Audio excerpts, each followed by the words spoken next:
دین میں تقلید نہیں ہے، یعنی ہمارا جو عقیدہ ہے ہمیں اسے عقل سے دلیلوں کے ساتھ ماننا ہوگا۔ اگر ہمارے پاس دلیلیں نہیں ہیں، دلیل کے ذریعے سے ہم دین اسلام کی حقانیت کو ثابت نہیں کر سکتے، تو پھر ایسا دین ماننے کے لائق نہیں ہے۔ اس لیے کہ وہی دین قابل قبول ہے جو عقل انسانی تسلیم کرتی ہے، اور دین اسلام کے قاعدے اور قوانین ایسے ہیں جو عقل انسانی قبول کرتی ہے۔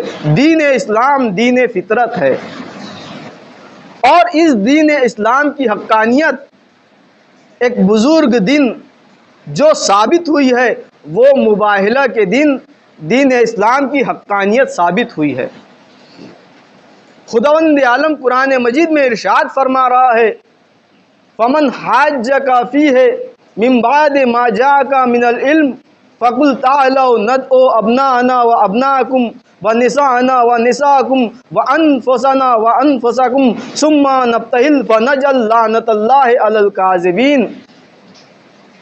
یہ سورہ آل عمران میں یہ آیت ذکر ہو رہی ہے جس میں خداوند عالم ارشاد فرما رہا ہے، فمن حاجک فیہ من بعد ما جاءک من العلم، کہ علم آ جانے کے بعد جب یہ عیسائی کج بحثی کر رہے ہیں تو اے رسول اب ان سے کہہ دیجئے، فَقُلْ تَعَالَوْا نَدْعُو أَبْنَاءَنَا وَأَبْنَاءَكُمْ، تم اپنے بیٹوں کو لاؤ ہم اپنے بیٹوں کو لاتے ہیں، وَنِسَاءَنَا وَنِسَاءَكُمْ، تم اپنی عورتوں کو لاؤ ہم اپنی عورتوں کو لاتے ہیں، وَأَنفُسَنَا وَأَنفُسَكُمْ، تم اپنے نفسوں کو لاؤ ہم اپنے نفسوں کو لاتے ہیں، ثُمَّ نَبْتَہِلْ فَنَجْعَلْ لَعْنَةَ اللَّهِ عَلَى الْكَاذِبِينَ، اور آپس میں ایک دوسرے پر جو جھوٹے ہیں ان پر اللہ کی لعنت کرے۔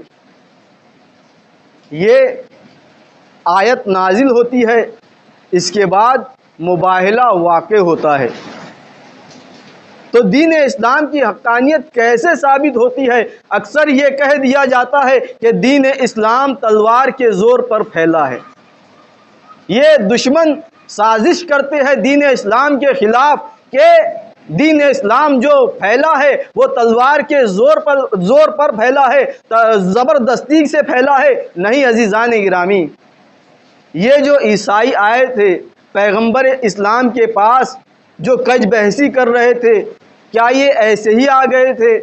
نہیں، پہلے پیغمبر اسلام نے دعوت اسلام ان کے پاس بھیجی، پیغمبر اسلام کے پاس سے خطوط گئے، چونکہ جب پیغمبر اسلام نے تبلیغ دین شروع کی تو مختلف ممالک میں دین اسلام کی دعوت بھیجی ہے۔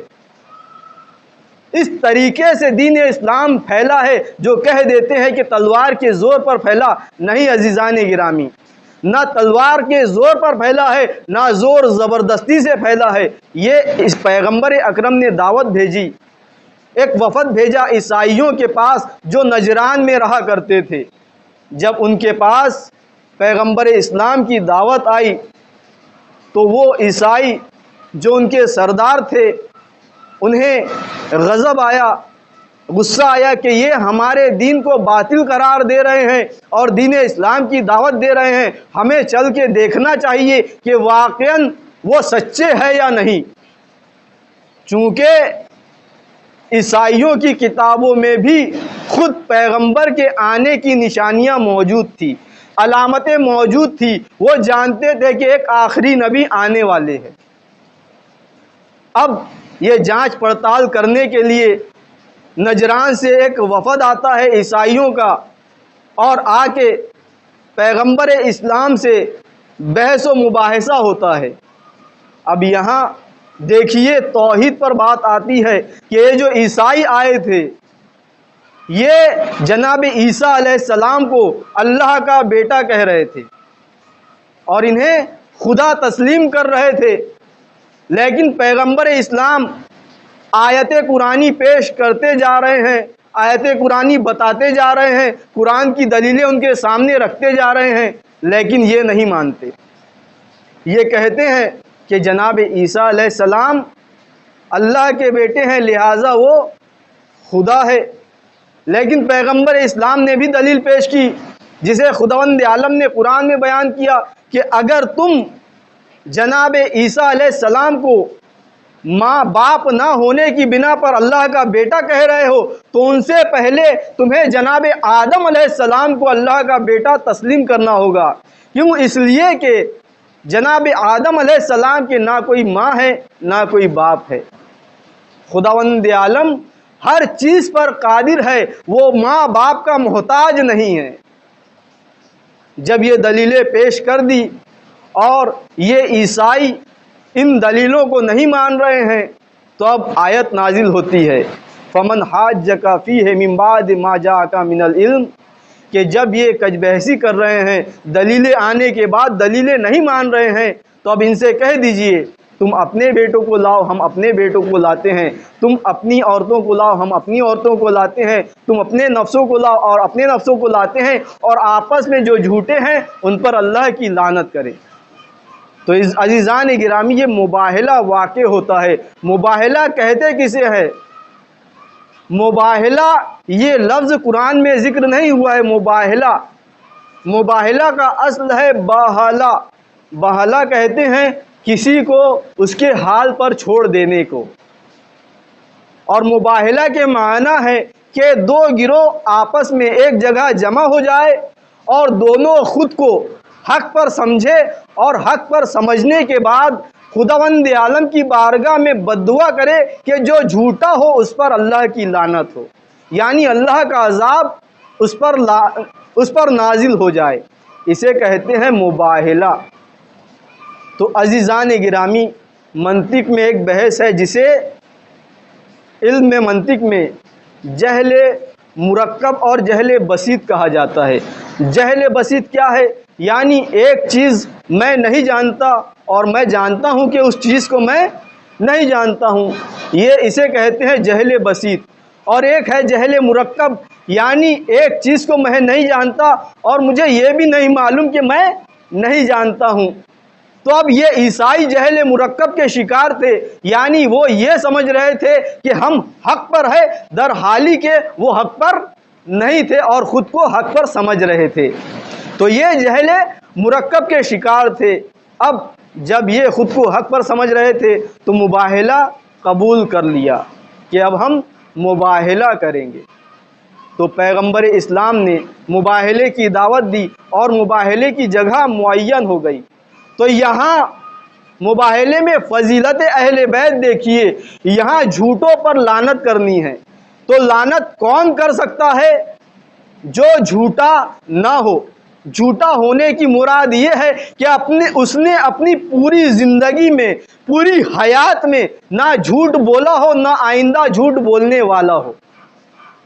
یہ ہے جھوٹ بولنے کی معنی۔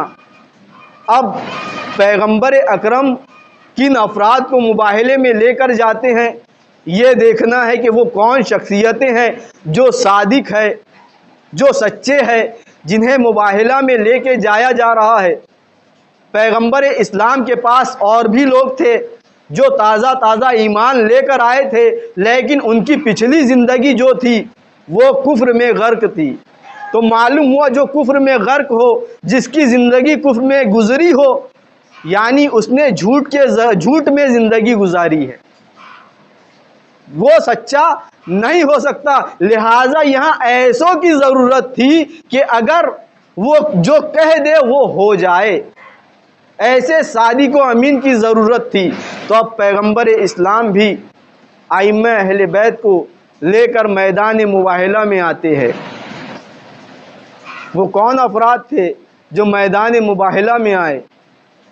بیٹوں میں پیغمبر اکرم نے امام حسن اور امام حسین علیہ السلام کو لیا، عورتوں میں جناب سیدہ سلام اللہ علیہا کو لیا، اور نفسوں میں مولائے کائنات کو لیا۔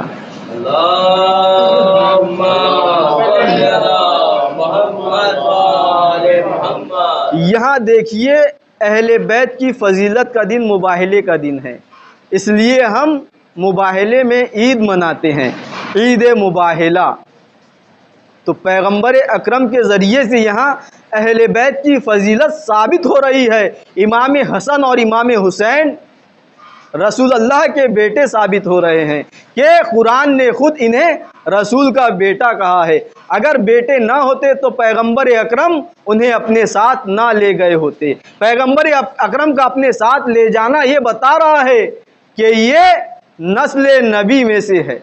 جو نسل نبی چلی ہے وہ انہی کے ذریعے امام حسین اور امام حسن مجتبیٰ علیہ السلام کے ذریعے سے چلی ہے۔ تو یہ فضیلت اہل بیت کا دن ہے۔ اور مولائے کائنات نفس نبی، نفسوں میں صرف اور صرف مولائے کائنات کو لیا، تو یہاں ایک جگہ جہاں مولائے کائنات نفس اللہ ہے، قرآن مجید نے کہا بندوں میں ایک بندہ ایسا ہے جو اپنے نفس کو بیچ کر مرضی پروردگار خرید لیتا ہے۔ تو معلوم ہوا مولائے کائنات پہلے نفس خدا ہے، وہ جو نفس خدا ہے یہاں نفس نبی بھی بن رہا ہے۔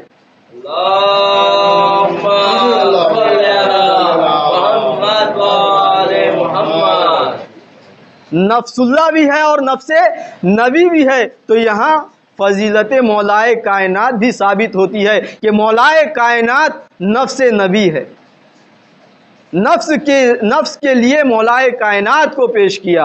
اور نساء میں جہاں اور بھی ام المومنین موجود تھی لیکن کسی کو اپنے ساتھ نہیں لیا، کیوں؟ اس لیے کہ یہاں صداقت کا امتحان ہے، اس لیے یہاں وہی آ سکتا ہے جو معصوم ہو، جس کی عصمت ثابت ہو، جس کے لیے آیہ تطہیر نازل ہوئی ہو۔ انما یرید اللہ لیذھب عنکم الرجس اہل البیت ویطہرکم تطہیرا۔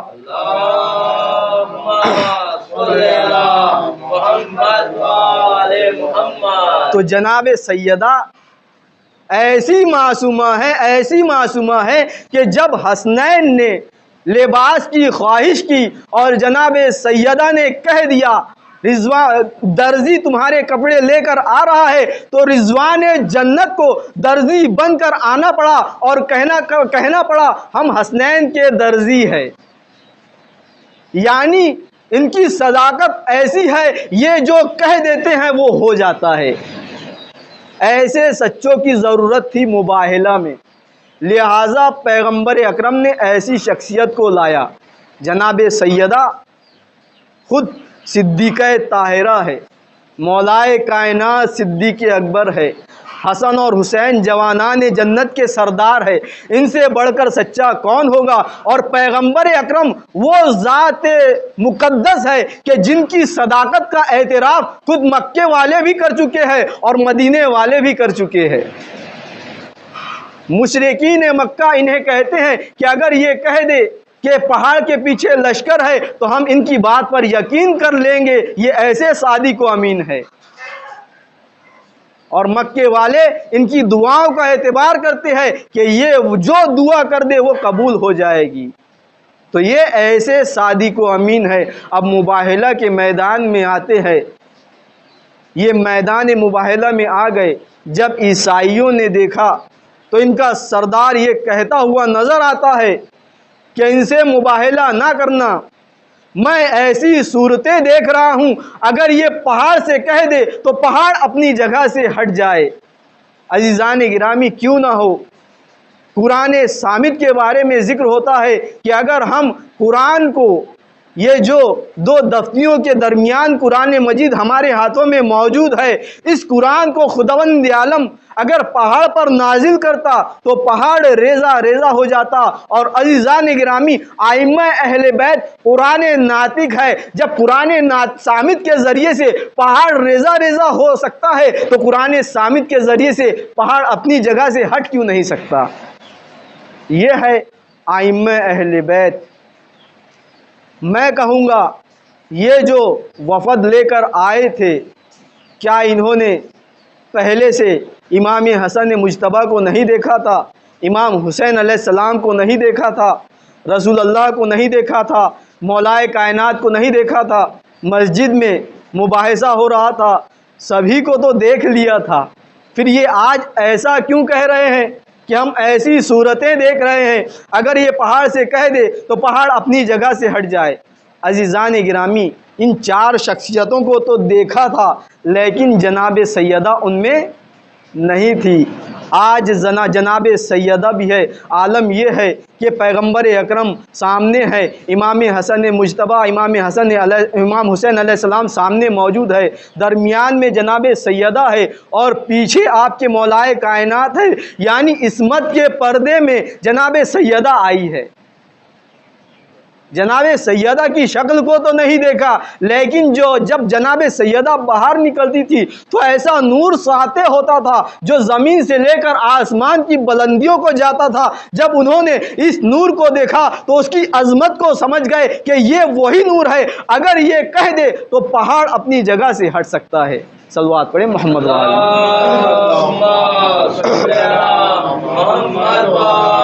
محمد۔ عزیزان گرامی، انہیں یقین ہو گیا کہ یہ سچے ہیں اور ان کا دین بھی سچا ہے۔ اب وہ جو یہ کہتے ہیں کہ دین اسلام تلوار کے زور پر پھیلا ہے، پہلے دیکھیے دین اسلام کی تبلیغ کی گئی، پیغمبر اسلام نے دعوت اسلام پیش کی، اور جب انہوں نے اپنی ہار تسلیم کر لی، اگر دین اسلام زور زبردستی پر پھیلا ہوتا، جب انہوں نے ہار تسلیم کر لی تھی، مباہلہ واقع نہیں ہوا، یعنی پیغمبر اکرم نے بد دعا جو کرنی تھی وہ بد دعا نہیں کی۔ یہ مورخ لکھتے ہیں کہ اگر پیغمبر اکرم مباہلہ میں بد دعا کر دیتے تو آج دنیا میں ایک عیسائی بھی موجود نہ ہوتا، نسل عیسائی وہیں ختم ہو جاتی،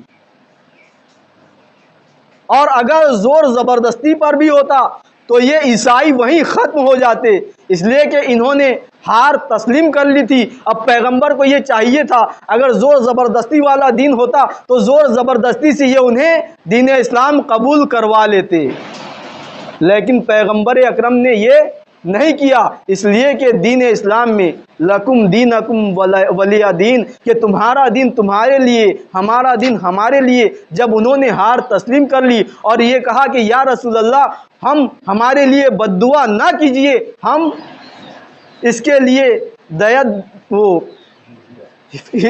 فدیہ دینے کے، جزیہ دینے کے لیے ہم تیار ہیں، یہ جزیہ دینے کے لیے تیار ہو گئے، تو معلوم ہوا یہاں دین اسلام زور زبردستی پر نہیں پھیلا ہے، بلکہ دین اسلام یہ اپنی خود کی ذاتی پسندیدگی کا مسئلہ ہے کہ اگر تمہیں پسند ہے تو تم قبول کرو، اگر پسند نہیں ہے تو تم اپنے دین پر باقی رہو۔ تو یہاں سے دین اسلام کی حقانیت ثابت ہوتی ہے، مباہلہ سے دین اسلام کی حقانیت ثابت ہوتی ہے کہ دین اسلام دین حق ہے، اس لیے ہم اس دن عید مناتے ہیں۔ عید کہتے ہیں، عید بنا ہے عود سے، عود کہتے ہیں کسی دن کے پلٹ کے آنے کو، اور اصطلاح میں خوشیاں منانے کو کہتے ہیں، چونکہ آج مباہلے کا دن ائمہ اہل بیت کی فضیلت کا دن ہے، اور شیعان حیدر کرار اہل بیت کے ماننے والے ان کی خوشیوں میں خوشی مناتے ہیں، ان کے غم میں غم مناتے ہیں، چونکہ اس دن عظمت اہل بیت ثابت ہوئی تھی، حقانیت دین اسلام ثابت ہوئی تھی، لہٰذا یہ ہمارے لیے ایک بہت بڑا عظیم دن ہے، اس لیے ہم اس دن عید مناتے ہیں۔ وصلی علی محمد وآلہ الطیبین۔